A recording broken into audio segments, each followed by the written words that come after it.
Hello everyone and welcome back to the U-Man channel. My name is Oliver and today we're going to talk about freezers.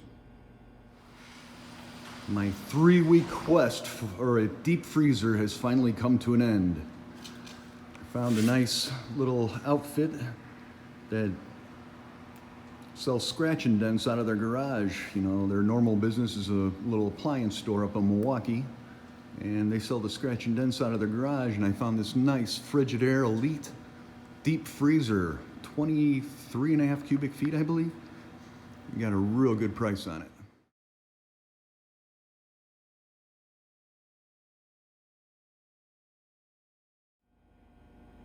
When we first started hearing about and seeing the food shortages and the price increases on food well over a month ago, I decided that it would probably be a good idea to get a bigger chest freezer or a upright freezer and start putting away some meat for both purposes of having it available as well as saving some money.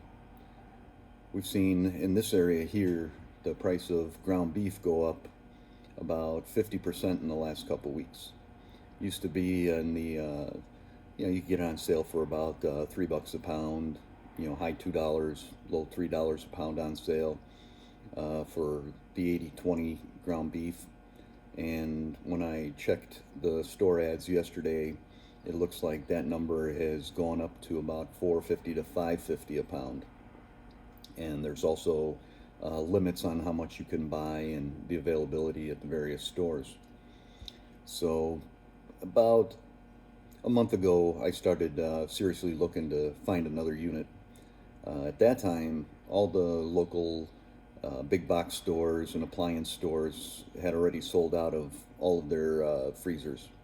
There was nothing available, and at that time they were saying that they were looking at a mid-May availability, and as of yesterday they were still not in stock, and the availability was saying possibly the middle of July.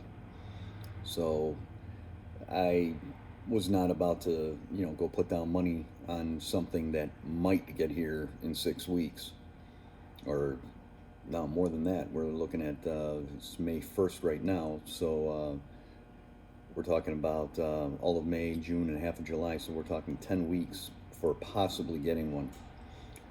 I've been scrubbing all the Craigslists and Facebook Marketplace options and seeing what I could find, and the only thing I could find out there was either extremely overpriced or it was just old garbage that I really didn't want to take a chance on. Last thing I want to do is go out and buy a whole bunch of expensive meat and then put it in a freezer that's going to die that I can't replace. So I've been looking. I decided I wanted a upright unit just for the convenience of being able to organize things and find things easier, and for the space that upright takes up versus a big chest freezer. And I found this 20.5 cubic foot unit at a little place up in Milwaukee.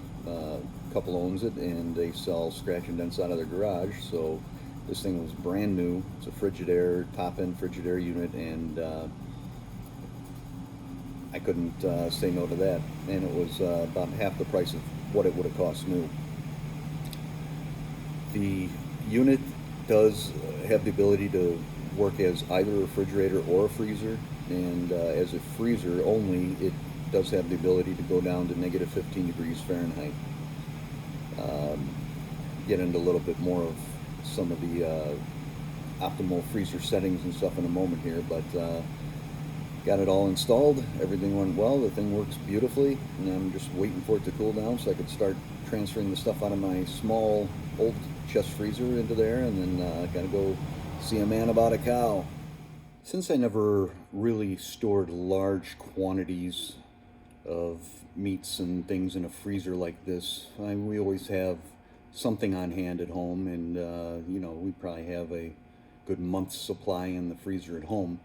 But I've never contemplated storing larger quantities, such as considering going and getting a hog and possibly a quarter or a half a cow.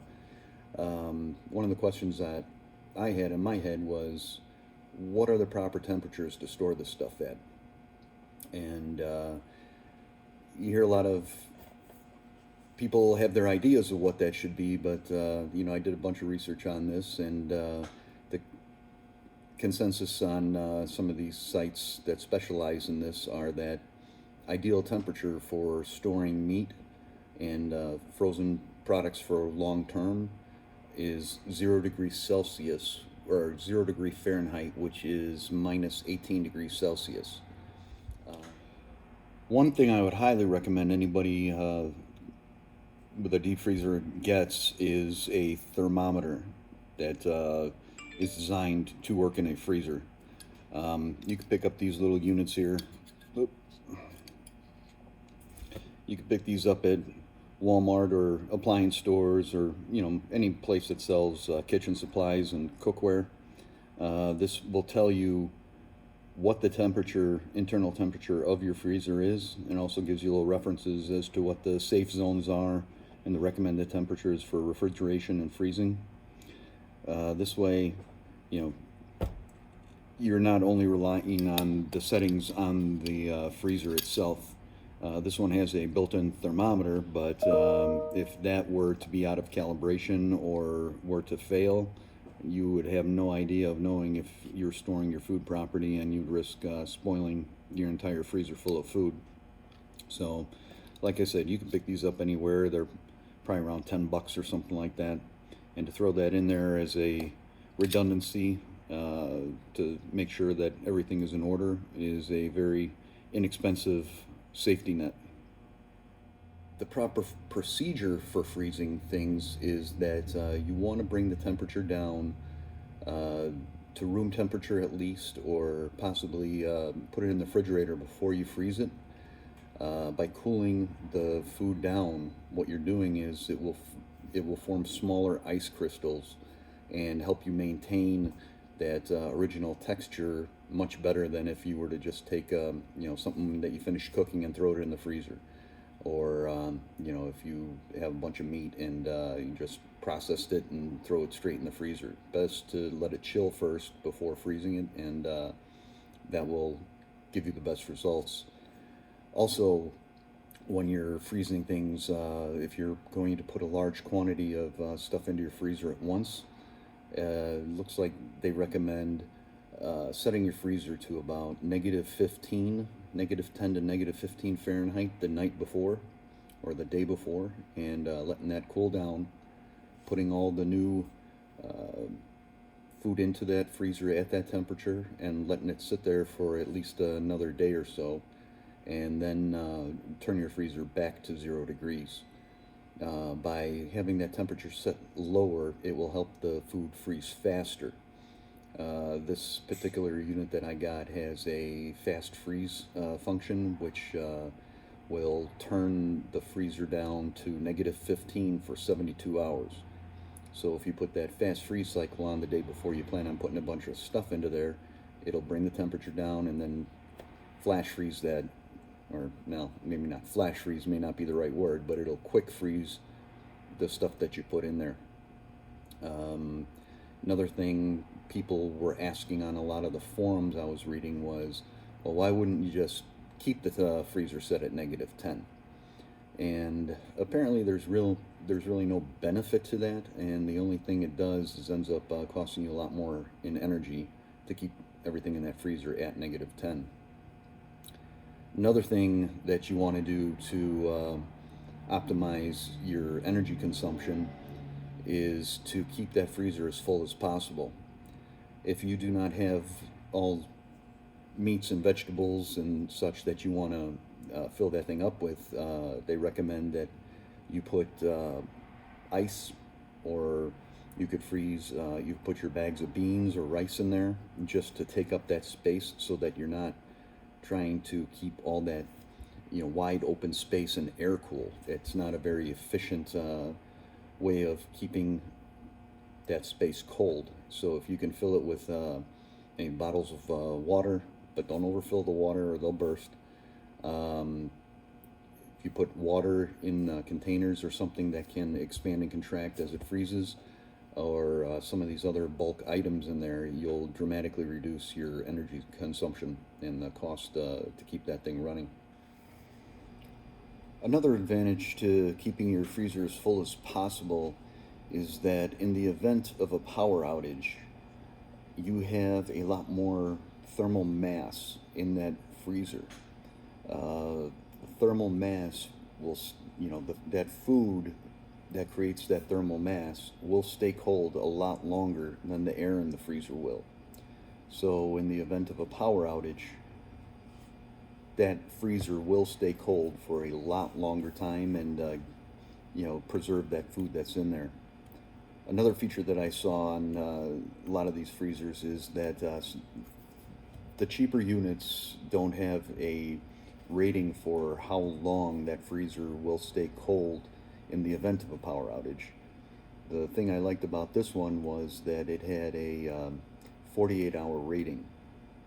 If the freezer were to lose power, it says that it will maintain the temperature in that freezer for a period of 48 hours, provided you're not opening and closing the doors. If you do have to open and close the doors, having that thing full will help in keeping it cold. Another misconception, apparently, that a lot of people have is about the temperature. They think that keeping that freezer too cold will cause freezer burn on the food.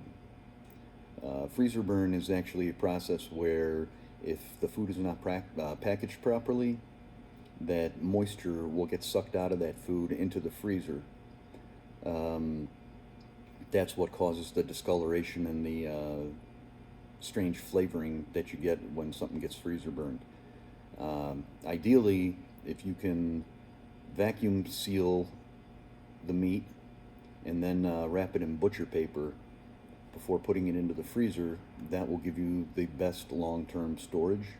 The vacuum sealing will take out any air that could come into contact with it, and the butcher paper will create a thermal barrier around that meat as well. If you get the styrofoam and plastic wrapped stuff from the store, that stuff is good for storing things for a shorter period of time, but it does not really protect the food from, especially if that thin plastic gets ripped, it won't protect moisture from leaving that food and will cause freezer burn. Finally, there's the question of how long can you store food in a freezer? And, it's obviously not going to be as long as the dehydrated foods that have the 25-year shelf life. So I found a general guide for how long you can store various foods this way. It says that fresh fruits and vegetables can be stored for 24 months. Pre-cooked potato products also 24 months. Meat and poultry, whole or in portions, from 15 to 18 months. Minced meats, 12 months. Seafood and fish, 24 months. Fatty fish, 9 to 10 months. Breaded fish, 24 months. Baked pastries and doughs will last 12 months, and ice creams and sorbets can last from 18 to 24 months. So the thing you don't want to do is you're not going to want to buy so much food thinking that, you're going to be able to have 5 years worth of food here. You probably want to buy as much as you think your family is going to consume in a 12 to 24 month period, and make sure that you label and date everything and rotate it. So if you go to the store, pull something out of the fridge, replace it, and just keep that rolling. So at the end of 2 years, you don't got to figure out how to suddenly cook and consume a couple 100 pounds of meat that you've had in there for that long. So anyway, I hope this has been informative for you guys. I sure learned a lot in this process. It's not quite just as easy as buying something at the store and throwing it in there. So good luck if you haven't found one and you're still looking. If you're in the northern Illinois, southern Wisconsin area and can get to Milwaukee, I have a source that may be able to help you out if you're still looking for a freezer. And I'm also working on finding a source to get that hog and cow. I have my son has a friend who has a farm a couple hours from here, so we'll see if he can accommodate us on that, and if so, you can contact me, and I'll be happy to pass along the information if he does so. And I'll do a little more of that on a follow-up video, hopefully in the next week or two. So, meantime, have a good day, take care, be safe, and we'll talk to you soon.